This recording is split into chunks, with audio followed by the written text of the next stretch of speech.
Hello, all you fine people in Vanity L. Mrpierso here. As you can see, we are still hanging out in West Adoulin. We're going to be unlocking the Geomancer job, and then we'll be moving on to unlocking the Rune Fencer job. And then at that point, I'm pretty satisfied that we'll be able to move on and check out other pastures. We will be coming back here in the future for story and all that stuff, but as I've said before, I want to do the expansions in the order they were released to the best of my ability. The next one being Chains of Permathia, since we just wrapped up Zillard a little while ago. So, I'm on White Mage right now, because we're going to have to do a little bit of teleporting. So for the Geomancer quest, it's called Dances with Luopins, and you need a couple of items. First, you need a petrified log, which I've gone ahead and gotten one on the auction house for both Mrpierso and Ragecat. They each have one. And we also need a fistful of homeland soil. Now, as the name suggests, homeland, you need to go somewhere that's in your homeland region. Now, Mrpierso's from Bastock, Ragecat's from Windurst. Now, the fistful of homeland soil is found on a Ergon Locus ? Is what it's called, and it's under the stairs of the telepoint from the crag that's associated with your home nation, as per the guide. So we'll go to Ragecat's first, which will be Teleport Mia in the Windurst region. And then we will go to Teleport Dem for the Bastock region. Okay, so since we're in Ragecat's region here, we're going to get Mrpierso to follow Ragecat for a change. And she is going to take us where we gotta go. I had no idea this was under here till I read about this quest. Okay, so Ragecat's got her fistful of homeland soil. So now we'll get over to the crag of Dem and get Mrpierso's. Okay, here we are in Konschtat Highlands. And same drill with Mrpierso. Okay, got our homeland soil.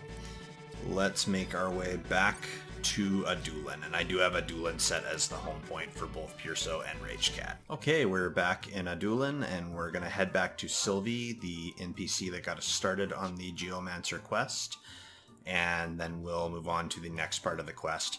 Reading this on the guide, this quest sounds like it's actually pretty easy peasy and simple. So I think we'll have this wrapped up here quick, then we can jump onto Rune Fencer, and then I'm really excited to head to another area. I think we're going to go to Adoulin next. I'm excited to get the jobs unlocked there. I'm really excited to play Blue Mage again, actually. I mean, Blue Mage is a lot of work to get all the spells and such for it, learning enemy spells and such. But I had a lot of fun playing Blue Mage back in the old days, but I never really got to play it too much. I think I only played it up to like maybe the late 20s, early 30s, so I'm really excited to try that one out again. Blue Mage, I think, is probably one of my favorite jobs in the entire Final Fantasy mythos. They're just so interesting and different. So we have to trade the petrified log to Sylvie while having the handful of homeland soil in our hands. So I'll go ahead and do that now.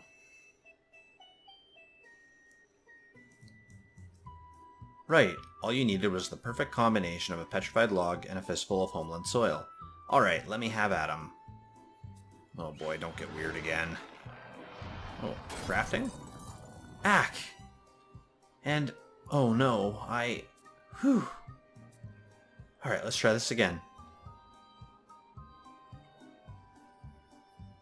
Oh, ugly umbrils, I almost had a heart attack. Sorry about that. Here's your fresh, shiny Luopin. Yes, fresh and shiny, but not yet done. It's gotta go to an Ergon Locus first. And that is... It is only in these places, deeply connected with nature herself, that your Luopin will be able to display its immense power. Ah, Ergon Locus, right. It's like I told you, places filled with natural power. Though they exist through all of Vanadiel, here in Adoulin, we call them Ergon Loki. You came into contact with them in the Middlelands, I'm sure. Depending on the era and locale, some of them go by different names, I guess. One of the fruits low-hanging fruit, perhaps, of this pioneering Wozy What's-It is that we've discovered Ergon Loki in the Yasi hunting grounds and the Caesic battlegrounds. I gotta be honest with you, as a geomancer, I'm not a big fan of messing with nature. But sometimes you gotta take a long-term view, you know? This whole tug-of-war between nature and progress has always defined what Adoulin is. Oh, listen to me. That was totally deep, right? Yeah, it kind of was, till you made that comment. Where were we? Oh, right, Ergon Loki. Bring your Luopan to one of those Loki and remain calm and steady. Like this, see? Oh, wow, that's a clear hint, so we go there and we drop into rest mode. You gotta be focused, or else it won't work. It's the first step in becoming one with nature. Let the life stream gently flow into your Luopan. You'll get all hot and bothered, so you'll know when it's happening. This is another one of those two-in-the-bush things.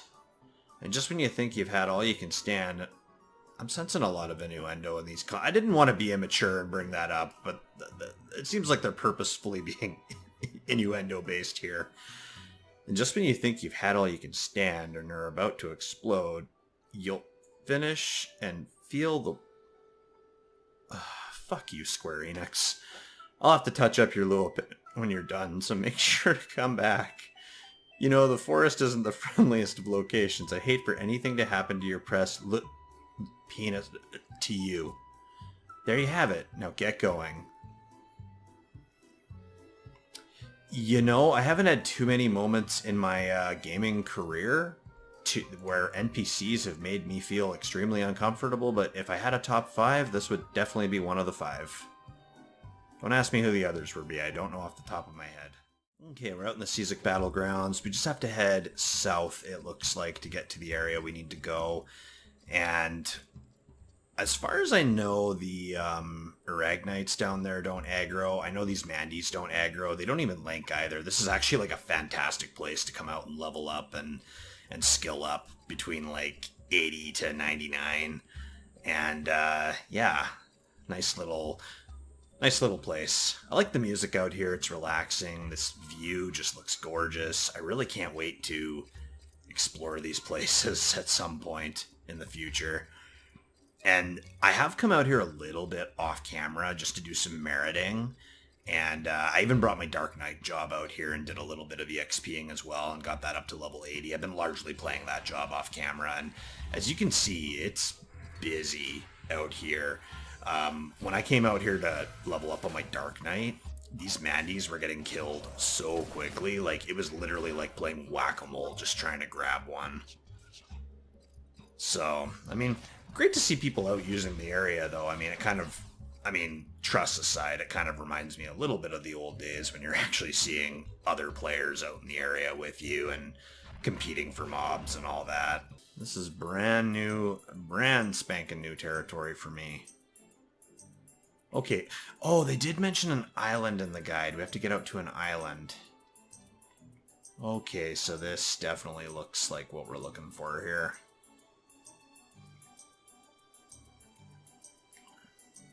At least we had our trusty mounts. You are assaulted by an uncanny sensation. I feel on the urge of exploding in my pants. Okay, so once we get out here,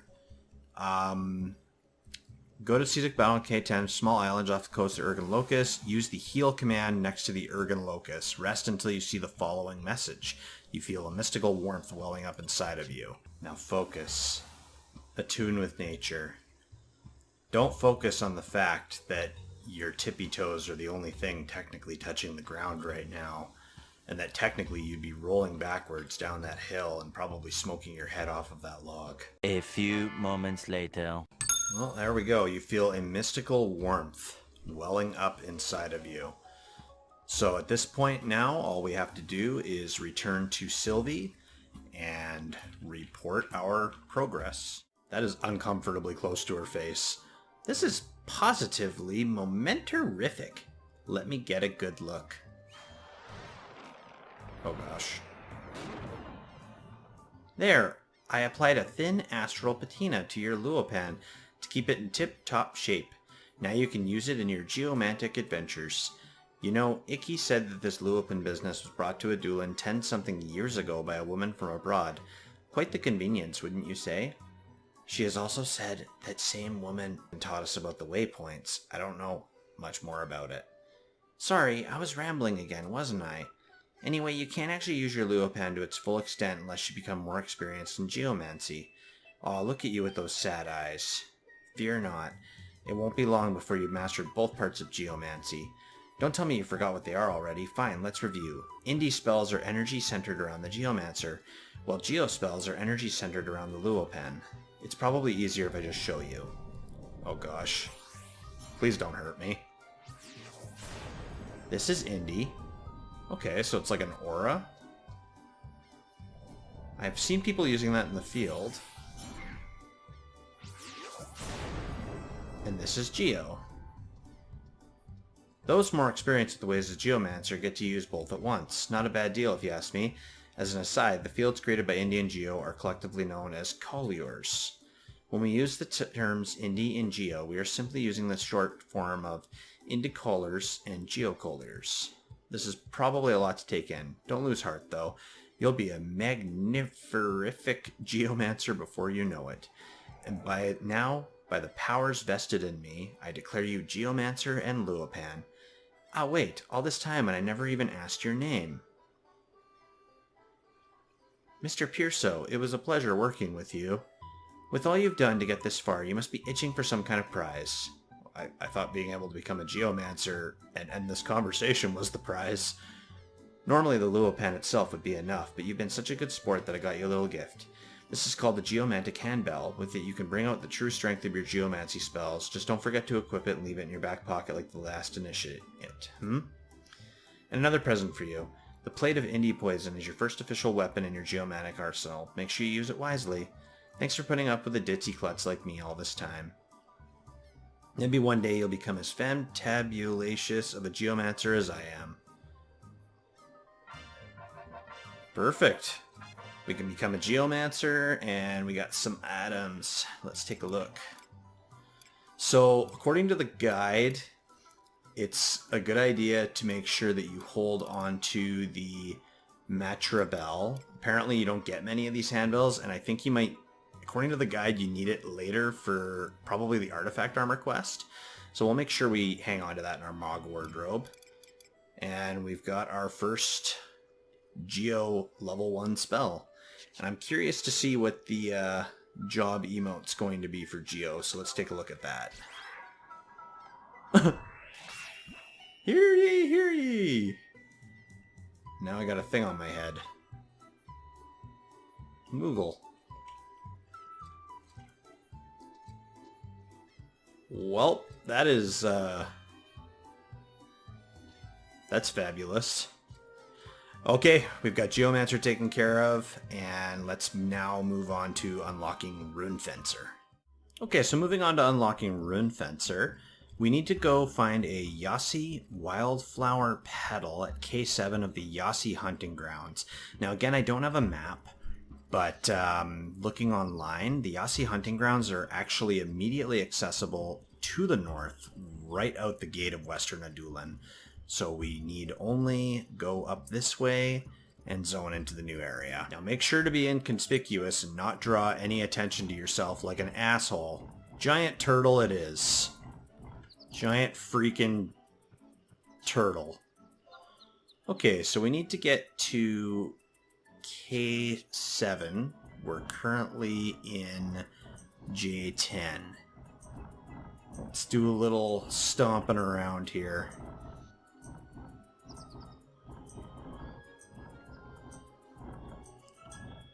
Oh, got some Mandies out here. What are these guys showing up as? Level 100. Just like the Mandies back in Caesar Hunting Grounds. Oh, well this is beautiful. Another beach. Looks like we got some NPCs on the beach. Oh, and there's actually legit a boat out there. Whoa. Oh my. No comment? Let's move on. I'm committed to the turtle riding life. I don't want to disembark just yet.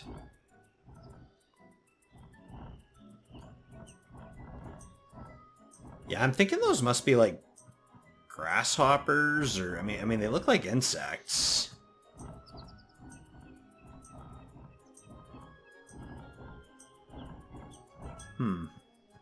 Okay, so K7. Let's go this way.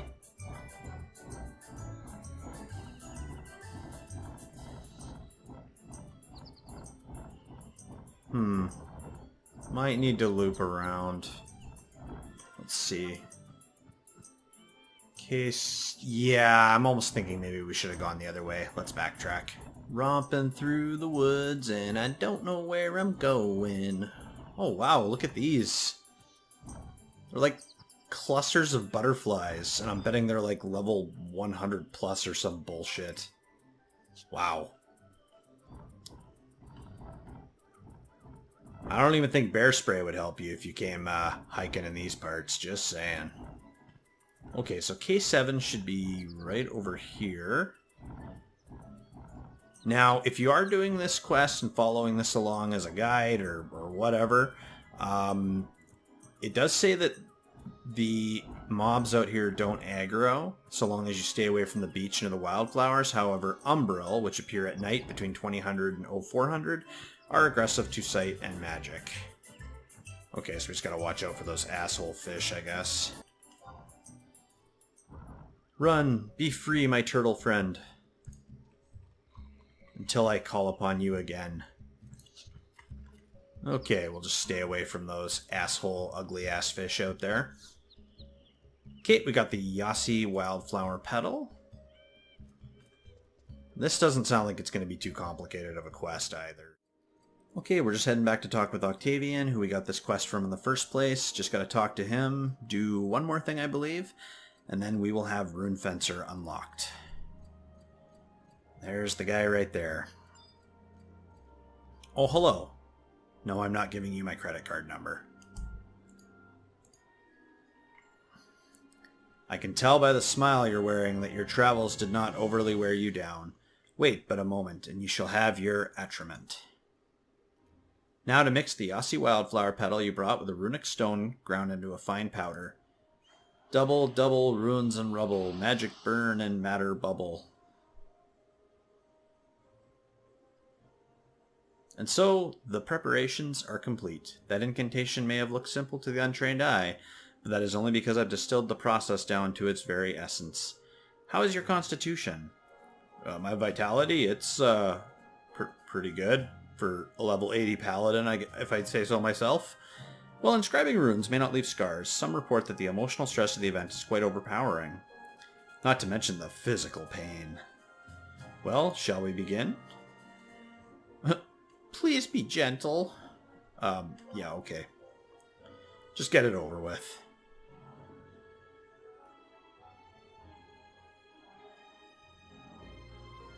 The time is upon us. Now grit your teeth and prepare to feel... Oh my fuck.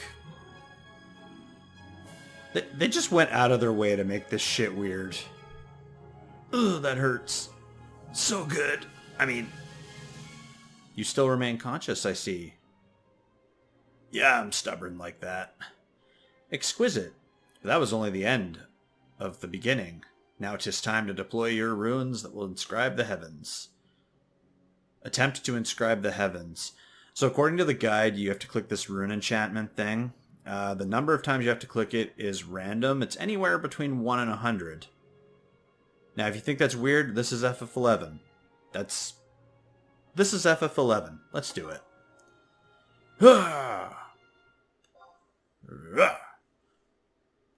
Alright, third time's a charm. I feel like an idiot. Blah. Okay. Alright, here we go. Many hours later. You get off on this, don't you? A little bit. Yes! Motherfucker. It took you all the way to attempt number 78. My spleen must be producing a surplus of a tumor, for I can sadly muster nothing but a melancholy response to your performance. I apologize if my words left you stressed instead of... Yeah, I love being made fun of while I try something new, dick. I contend that my intentions were truly altruistic. If you'd kindly put your credit card number on this application, I can send you a salve for all the butt hurt. By the by, let me congratulate you once more. I may have been the fertilizer to your flower, but you would never have been able to blossom without your own ability. I assume the world looks slightly different to you now, seeing it through the eyes of a rune fencer. What's that? How long until the rune effect wears off? You need not worry about that, for it was simply a fallacy I perpetuated. I wanted to see if you had the fire in your belly to brave the searing pain of inscription and your defeats in heated combat that are sure to come eventually. Furthermore, even someone as loquacious as me doesn't have time to spend on every adventure just looking to impress his comrades. At any rate, allow me to reiterate, your runic powers will not dissipate under any circumstances. However, that does not mean you shouldn't practice what you've learned. While yet unrefined, your power will prove quite useful in your quest to cultivate the wilds of Ulbuga. 'Tis said that Sverdruid, the father of runic inscription, created manifold techniques that were all based off his experiences in battle. I look forward to seeing how closely you replicate his success. On that note, I believe the time has come to present you with this. This is a Soilo Claymore that I conveniently kept in my butt pocket. A practice blade used by every rune fencer in the world. Just remember that while the sword may choose the rune fencer, 'tis the rune fencer who swings the sword and not the other way around. I'm getting some weird images in my head from that. Enjoy what is to come, good sir, and may you be even stronger the next time we meet. Well, there you go. We can become a rune fencer. This claymore, I think, is another item you got to keep for future quests as well, too. And before I do that arduous task on Ragecat, let's see what this looks like. Oh, that looks awesome. I want to do that again. I like that pose that he takes with his hand glowing and stuff. That is so cool. That almost kind of reminds me of, if any of you have ever played the RPG Skies of Arcadia, when they're casting spells, they have kind of like a runic looking circle around them when they're casting magic. I'm pretty sure that was Skies of Arcadia.